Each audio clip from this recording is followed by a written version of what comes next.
अभी आप ये सब चीज देख रहे होंगे कि हर रिव्यूअर ज्यादातर ये सिमिलर बात बोल रहा है। ये सुपरमैन मूवी में सुपरमैन एक मैन की तरह नहीं बल्कि एक इनोसेंट बॉय दिखाया है जो जस्ट बिकॉज इतना भोला है इसीलिए फंस जाता है। मुझे अप्रोच सही लग रही थी बिफोर वॉचिंग मूवी, क्योंकि पहले की मूवीज में सुपरमैन एक फादर फिगर टाइप दिखाया है, फिर उसके बाद हेनरी कैविल को एज अ गॉड फिगर दिखाया है। तो इसको ऐसा दिखाना कि इसके पास पावर तो बहुत है पर ये भोला है और इस वजह से ये स्ट्रगल कर रहा है, ये एक बढ़िया आइडिया लगता है। पर जब मैंने मूवी देखी मुझे ऐसा कुछ नहीं लगा, मुझे इसके बारे में कुछ भी नहीं लगा। हाँ, ये बाकी सुपरमैन्स की तरह नहीं था, ये पिट रहा था, थोड़ा क्लूलेस और फंसा हुआ लग रहा था, पर मूवी में एक इनोसेंट बॉय है जिसको पागल बनाया जा रहा है। मुझे ऐसी कोई फीलिंग नहीं आई, क्योंकि जो भी कॉन्फ्लिक्ट इसके सामने आता वो इजीली रिजॉल्व हो जाता। शुरुआत का वो बुराविया या फिर वो एलियन मॉन्स्टर आता, खुद उससे पिटता पर सबको बचा लेता। बॉट्स मर गए इसके, उनके मरने का भी इतना कोई दुख नहीं हुआ था। माँ बाप का मैसेज एक्सपोज हुआ, बदनामी हुई, तो फिर इसने अपने आप को पकड़वा लिया, फिर ये आराम से छूट भी गया। अल्ट्रामैन वाली लास्ट फाइट में ड्रोन्स को क्रिप्टो तोड़ देता है और फिर ये जीत जाता है। अब ये ड्रोन्स की बात पहले याद नहीं आई, मतलब आप समझ रहे हो, इसको अपनी जीत के लिए कुछ खुद प्राइस पे करना नहीं पड़ा जिससे ऑडियंस को फील हो हाँ अब ये फंस गया। इसकी बेवकूफी और इसका जो भोलापन है ना, यही इसको ले डूबा। पर ये चीज आपने स्पाइडरमैन होमकमिंग में जरूर फील की होगी। टोनी ने फेरी पर सीआईए एजेंट्स भेज रखे थे स्मगलर्स को पकड़ने के लिए, पर पीटर बिना बताए वल्चर्स के गून को पकड़ने चला जाता है। क्यों? क्योंकि सुपरमैन की तरह ही वो चूतिया भोला बच्चा है और ये करने का फिर उसको प्राइस पे करना पड़ता है, डांट खाता है। जितना बड़ा दिखना चाहता है ना उतना ही उसका बचपना एक्सपोज हो जाता है। यानी कैरेक्टर के जब इनिशियल बिलीव्स चैलेंज होते हैं ना तब उसकी ग्रोथ होती है। पर इस मूवी में पहले तो इस सुपरमैन की ग्रोथ की कोई नीड ही नहीं दिखी, और ग्रोथ छोड़ो, आगे की मूवीज में भी अगर ये ऐसा ही रहा तो कुछ इतना फर्क नहीं पड़ेगा, क्योंकि इसके बिलीव्स और इसकी जो इनोसेंस है उसका सही से कोई टेस्ट ही नहीं हुआ। और इसका रीजन है इस मूवी का विलन। देखो यार, इंटेंसिटी और एक्टिंग काफी अच्छी थी, कास्टिंग काफी अच्छी थी, बट कैरेक्टर की राइटिंग। देखो, हीरो के अगेंस्ट दो तरीके के फोर्सेस होते हैं, एक होते हैं विलन और दूसरे थग्स। अब इनमें फर्क ये होता है, थग्स एनपीसीज होते हैं जो सिर्फ एक्सटर्नल कॉन्फ्लिक्ट के लिए होते हैं, पिटने के लिए होते हैं, और विलन वो कैरेक्टर होता है जिसकी एक अपनी फिलॉसफी होती है, यानी स्टोरी के हीरो से अलग दुनिया को देखने का नजरिया। और ये दुनिया को देखने का तरीका जितना ज्यादा क्लियर होगा, विलन उतना ही स्ट्रॉन्ग दिखेगा और स्टोरीज ना उतनी ही ज्यादा फिर वर्थ वॉचिंग लगती है, क्योंकि एक स्ट्रॉन्ग विलन की जो फिलॉसफी होती है वो सिर्फ विलन के पर्पस को जस्टिफाई नहीं करती, वो हीरो के बिलीव्स को भी चैलेंज करती है। मैं अब डार्क नाइट का एग्जांपल दे सकता हूं बट वो थोड़ा ज्यादा हो जाएगा, इसलिए आप स्पाइडरमैन का ही एग्जांपल लो। पीटर सोचता है अगर मैं एवेंजर्स का पार्ट बनूंगा, टोनी स्टार्क की वैलिडेशन लूंगा, तब ही मैं एक जेन्युइन हीरो माना जाऊंगा। इसलिए वो इंटरनली टोनी को इंप्रेस करना चाहता है। पर इसके बिल्कुल अगेंस्ट वल्चर है जो फेस कर चुका है, इसलिए वो जानता है कि अमीर लोगों को बिल्कुल फर्क नहीं पड़ता उनसे, इसलिए उनसे किसी भी तरीके की वैलिडेशन लेना या मदद लेना नॉनसेंसिकल है। खुद पावरफुल बनो, चाहे जितना गलत करना पड़े। Business is good. पर अब जितने लोगों ने मूवी देखी है, आप कमेंट करके बताओ कि लेक्स की क्या फिलॉसफी थी, क्यों पड़ा था ये पीछे सुपरमैन के। अब ये बोला जा सकता है कि ये मूवी एक्सटर्नल कॉन्फ्लिक्ट के एकदम मिडल से शुरू हुई थी, इसलिए बताने का मौका नहीं मिला कि लेक्स क्यों कर रहा था ऐसा। पर जब आखिर का सीन आता है जहां लेक्स बता रहा होता है कि उसकी मोटिवेशन क्या है, पर ये फिर कुत्ता आ जाता है, बोलने ही नहीं देता, उसको खदेड़ देता है। पर ये चीज ठीक की जा सकती थी। एक तरफ सुपरमैन की फिलॉसफी है सब शांति से रहें, सबको बचाना चाहता हूं, पर सुपरमैन की इसी फिलॉसफी को लेक्स एक ट्रॉली पैराडॉक्स वाले आइडिया से फंसा सकता था। ट्रॉली पैराडॉक्स एक अनसॉल्वेबल प्रॉब्लम है जहां आप लीवर को एक ही बार खींच सकते हो, एक इंसान को बचाने के लिए या 5 लोगों को। यानी ये बचाने वाले के दिमाग में एक क्वेश्चन डाल देती है कि किसकी जान ज्यादा जरूरी है। अच्छे से अच्छा इंसान इसका जवाब नहीं दे सकता, इसीलिए राइटर ट्रॉली पैराडॉक्स से ही इंस्पायर होकर कुछ स्टोरी इवेंट्स बनाते तो सुपरमैन का टेस्ट लिया जा सकता था। तब वो एक डिलेमा में पड़ जाता कि मेरे को किसको बचाना चाहिए। यहां उसका सबको बचाने वाला आइडिया एक्सपोज होता। To see the holes in the holy. Yes, the Almighty comes clean about how dirty He is when it counts. बिल्कुल ऐसे ही, नॉट गॉड बट ये इनोसेंट बच्चा असल में बस एक वॉनबी हीरो है। अच्छे बुरे की इसको कोई समझ नहीं है। अब इसमें लेक्स को एकदम अनप्रिडिक्टेबल और डरावना दिखाने की कोशिश की है, बट कैसे? ये एक राह चलते हुए बंदे को मार देता है। हाँ, बुरा लगता है, बट किसी को इसका नाम याद था? ये कौन है? मतलब कौन है ये? Ladies, watch her room. इन्फ्लुइस मिसविसिंस। इसकी जगह अगर कोई सुपरमैन का नोन होता या एक ऐसा कैरेक्टर होता जो शुरुआत से स्टोरी में एस्टैब्लिश किया है, इसके पापा या इसके साथ ऑफिस में काम करने वाले दोस्त, तब थोड़ा वेट लगता। देखो यार, मैं स्नाइडर टाटू नहीं हूं, मैं जानता हूं बीवीएस की स्क्रिप्ट में बहुत कमियां थी, पर जैसी वाला लेक्स जब ये बोलता है ना, The punishment for witches, what is that? That's right, death by fire. ये दिखाता है असली हरामीपन लेक्स का।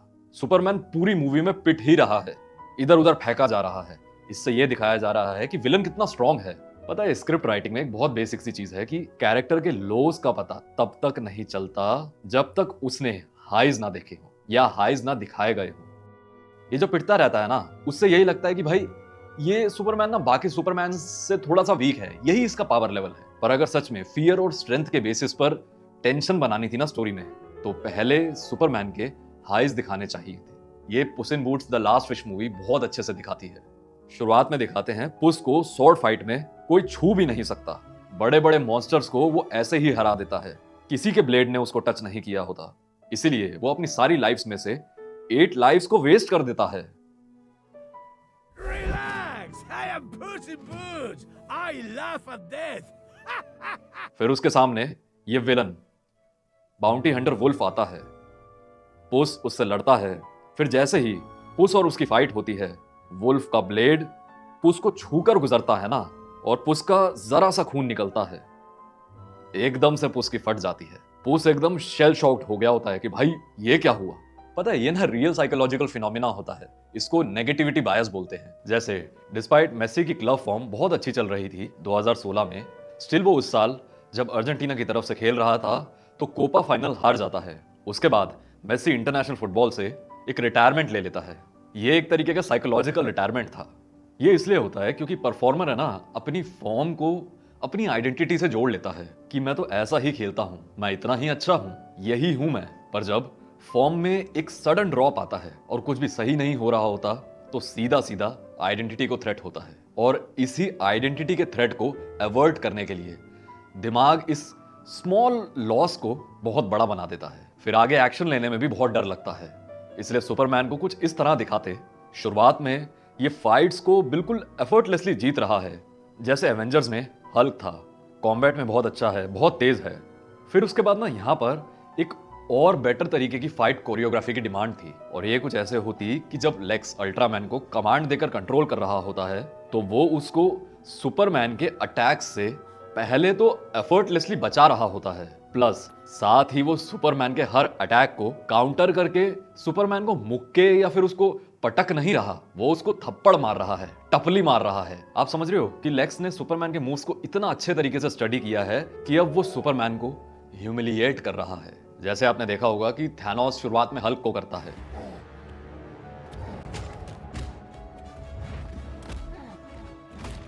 मतलब आप समझ रहे हो, विलन ऐसा होना चाहिए जो हीरो की फिजिकली और मेंटली फाड़ दे। हाँ, बोल सकते हो कि लेक्स मेंटल अटैक्स कर रहा था, The dog, Lucy! सुपरमैन को रेज बेट कर रहा था। ये चीज बढ़िया थी, पर जैसे जैसे स्टोरी प्रोग्रेस होती है, ये खुद ही क्राई बेबी बन जाता है। अब पता है, ठीक है, विलन की राइटिंग जैसी भी थी, बट प्लॉट भी इस तरह से लिखा गया है कि वो विलन को और कमजोर बना देता है।